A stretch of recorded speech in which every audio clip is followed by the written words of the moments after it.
Hi అండి, నమస్తే, welcome to our channel. So ఈరోజు అయితే మనము సైకాలజీలో 3 ప్రాబ్లమ్స్ అయితే వస్తాయండి ఖచ్చితంగా. అవి ఏంటంటే, ఒకటి ప్రజ్ఞాలబ్ధి గురించి, ఒకటి గుర్తింపు గణన, పొదుపు గణన. ఈ 3 ప్రాబ్లమ్స్లో అయితే మనకు ఖచ్చితంగా ఒక ప్రశ్న అయితే వస్తుందండి. అదేవిధంగా ప్రజ్ఞాలబ్ధి సూత్రాన్ని కనిపెట్టింది విలియం స్టెర్న్ అండి. ప్రజ్ఞాలబ్ధి సూత్రం వచ్చేసి మానసిక వయస్సు అంటే MA/, శారీరక వయసు ఇంటూ 100 అనేది మనకు ప్రజ్ఞాలబ్ధి యొక్క సూత్రం. తర్వాత రెండవది గుర్తింపు గణన అండి.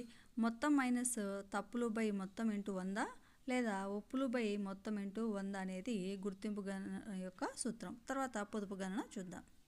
తర్వాత పొదుపు పద్ధతిని పెట్టిన శాస్త్రవేత్త వచ్చేసి ఎబ్బింగ్హాస్ అండి. ఇది ప్రీవియస్ స్టేట్లో అడిగారు, లాస్ట్ చెప్పిన ప్రజ్ఞాలబ్ధి గురించే. పొదుపు గణన సూత్రం వచ్చేసి అసలు ప్రయత్నాలు మైనస్ పునరభ్యసన ప్రయత్నాలు బై అసలు ప్రయత్నాలు ఇంటూ 100. వీటి గురించి పూర్తిగా నేను వివరణ అయితే ఒక వీడియో చేస్తానండి, ఏ ప్రాబ్లమ్స్ వచ్చే ప్రీవియస్ అనేది.